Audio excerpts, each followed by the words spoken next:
अगर आप वाणी में संयम में रहते हैं ना, वो और भजन करते हैं और सत्य बोलते हैं, तो आप जो बोलेंगे वही होगा।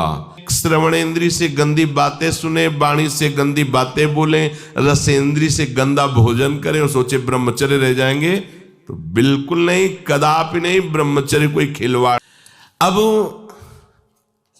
जो इस मार्ग पर, अध्यात्म मार्ग पर, आनंद मार्ग पर चलना चाहते हैं, तो उनको एक इंद्रिय के संयम के लिए पांचों इंद्रियों पर संयम करना होगा, ज्ञान इंद्रियों पर। एक बात सुधारने के लिए ब्रह्मचर्य का रक्षा तभी वो उपासक कर सकता है जब सर्वतोभावेन ब्रह्मचर्य होगा।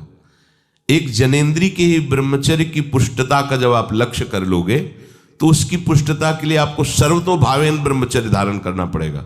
सर्वतोभावेन नेत्र का ब्रह्मचर्य, जो नेत्र किसी को भी देखकर भोग कामना कर लेते हैं, भोग बुद्धि से देखते हैं वस्तु को, व्यक्ति को, किसी को भी, ये नेत्र से बेविचार हो रहा है।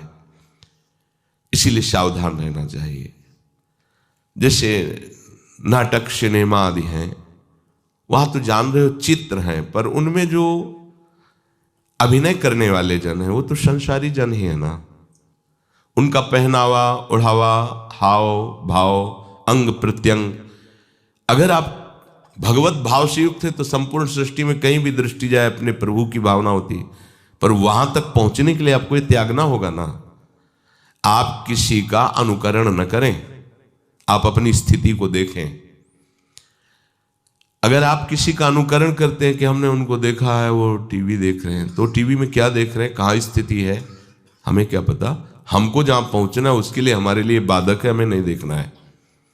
अगर आप माना कि कोई नाटक ही देख रहे हैं, कोई ऐसे सीरियल ही देख रहे हैं, पर उसमें अभिनय करने वाले तो संसारी भोगी पुरुष ही है ना। आप कोई त्यागी जितेंद्रीय महात्मा को थोड़ी देख रहे हैं। तो उस देखने में तन्मयता आती है, जिसको हम देखते हैं उस पर हम आसक्त होते हैं, तभी तो उसका सुख दुख अनुभव होता है। देखो कोई ऐसी रोने वाली सीन आए तो रोना आ जाएगा, हंसने वाली आ जाए तो हंसना आ जाएगा, ऐसे तो उसका प्रभाव हम पर पड़ रहा है ना। तो हम किसी के अभिनय करने वाले के अंग प्रत्यंग को देख रहे हैं और वो कामुक होकर कोई काम चेष्टा कर रहा है या कोई ऐसा, वो सारा का सारा मन कवर कर रहा है आपका। और एकांत होते ही फिर जो मन अपना मनमानी करवाएगा, आप नहीं सह पाएंगे। इसलिए नेत्र का ब्रह्मचर्य सबसे पहले शुरू कीजिए। आपको वो चीज नहीं देखनी, वो बात नहीं पढ़नी, वो दृश्य नहीं। श्रीमद् भागवत में वर्णन है, कोई पशु पक्षी भी मैथुन कर रहा हो, अचानक दृष्टि गई तो मानसिक प्रणाम करके दोबारा दृष्टि नहीं जानी चाहिए। इसीलिए लिखा है कि आप एक धनुष भूमि को देखकर, एक धनुष, इसमें किसी की हानि नहीं होगी, आपकी भी हानि नहीं होगी। आप एक धनुष भूमि देख करके ही चलिए। मतलब बहुत लंबी दूरी देखने की जरूरत नहीं है, बहुत दृष्टि उठा करके इधर उधर गर्दन हिलाने की जरूरत नहीं है। और जैसे कि कोई टक्कर मार सकता है, तो देखो जिनको प्रारब्धानुसार टक्कर लगनी होती है ना, वो चाहे जितनी सावधानी से चलो, वो प्रारब्ध आकर के दंड देता है। अन्यथा सीम की चाप सके को तासु, बड़ रखवार रमापति जासु। आप जा रहे हो भगवत चिंतन करते हुए, तो प्रभु का नाम आपका पहरेदार अंग रक्षक है, कोई बाल भी बांका नहीं कर सकता। आपका प्रारब्ध यदि आया है, प्रभु से पास हो गया है कि आपको ये दंड मिलना चाहिए, फिर मिलेगा। आप निश्चिंत रहिए, निर्भय रहिए। प्रभु का जो विधान है वो मंगल करने वाला है। देखो इतने बड़े महापुरुष पूज्य श्री राधा बाबा, श्री आद्याशक्ति भगवती की प्रसन्नता की आराधना कर रहे हैं, क्योंकि श्री कृष्ण हमारे पति हों, इस सिद्धांत की पुष्टता के लिए। और पैर फिसल जाता है, स्नान करने जाते हैं, खड़ाऊ पहने हुए थे और अंग टूट जाता है, दवा नहीं लेते, बांस की खिपचाल बांधकर पुनः अनुष्ठान में बैठते हैं। बलिहारी ऐसी सामर्थ्य की, ये भागवतिक प्रारब्ध ऐसे महापुरुषों को भी दंड दे देता है। देखो ना, ऐसे महापुरुष जो ऐसी ऊंचाई पर पहुंचे हैं और इतने भागवत भजन में नियम निष्ठ हैं, उनको भी प्रारब्ध दंड दे रहा है शरीर को। तो अपने को इससे निश्चिंत हो जाना है। जो होना है उसे रोक नहीं सकते, जो नहीं होना उसे कोई कर नहीं सकता। अपने आराध्य देव के चिंतन में ज्यादा नेत्रों को इधर उधर दौड़ाने की जरूरत नहीं है। नेत्र का ब्रह्मचर्य, फिर वाणी का ब्रह्मचर्य, बहुत बड़ा प्रभाव पड़ता है इससे। यदि आप जवान से अश्लील बातें, गंदी बातें, कामुक बातें करेंगे तो आप ब्रह्मचर्य रह ही नहीं सकते। अगर आप वाणी से परस्पर शरीर आकर्षण वाली बातें करेंगे, बट उसको देखा तुमने क्या, बस आप गए। चाहे वो स्त्री शरीरधारी साधक हो या पुरुष शरीरधारी, परस्पर आकर्षण संबंधी यदि वाणी खुली आपकी, तो वाणी के व्यभिचार से आपका जनेंद्री का व्यभिचार प्रारंभ हो जाएगा। आप रोक नहीं सकते, नहीं रोक सकते। इसलिए वाणी से भी कोई ऐसी वार्ता ना कीजिए जिससे आपके अंदर काम वेदना बढ़े। श्रवणेंद्री का, कान से गंदी बातें, व्यभिचार की बातें, कामुक बातें सुनना जिससे हमारे हृदय में कामना जग जाए, बिल्कुल नहीं। भले वो किसी को लेकर टीका टिप्पणी की जा रही हो, देखो वो साधक है, उसको हमने देखा वहां ऐसे देख रहा था, वैसे कर रहा था, वो तो आपको समझ में आ रहा है कि किसी साधक की बात कर रहे हैं, वो तुम्हारे नाश के लिए उपाय कर रहे हैं जो आपको ऐसी बात बता रहे हैं। क्यों? क्योंकि आप भी तो साधक हैं। श्रवणेंद्री का व्यभिचार हो रहा है। आराध्य देव के सिवा और कोई बात कान से सुनना उसे व्यभिचार कहते हैं।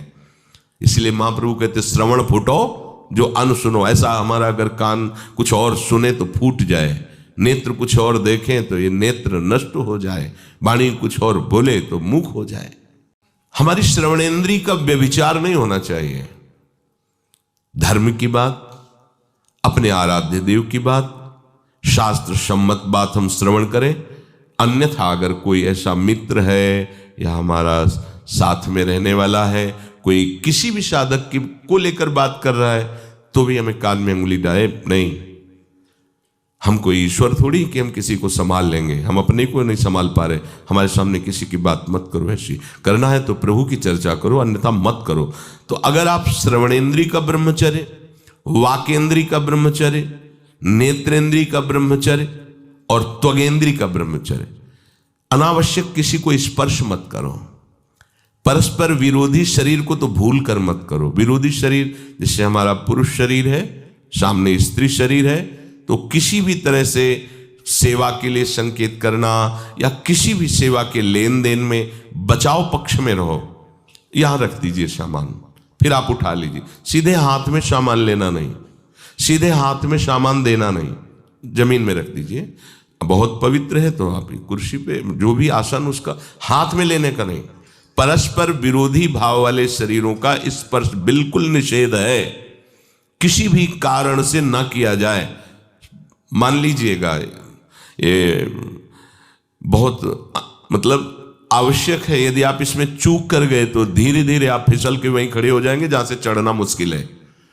किसी भी साधिका को, किसी भी साधक को परस्पर लेन देन हाथ में नहीं करना चाहिए। मानो हमारी बात, आपको माला देनी है, चौकी पे विराजमान करो, हम उठा लेंगे। हमें कोई सामग्री, ये सामान रखिए, आप उठा लीजिएगा। कभी भी कोई भी परस्पर मुस्कुराहट, बातचीत, ऐसे कोई इशारे यदि दिखाई दे तो आप बचो और उसको बचाओ। साधक है, साधिका है, उससे गलती हो सकती है, आपसे भी गलती हो सकती है।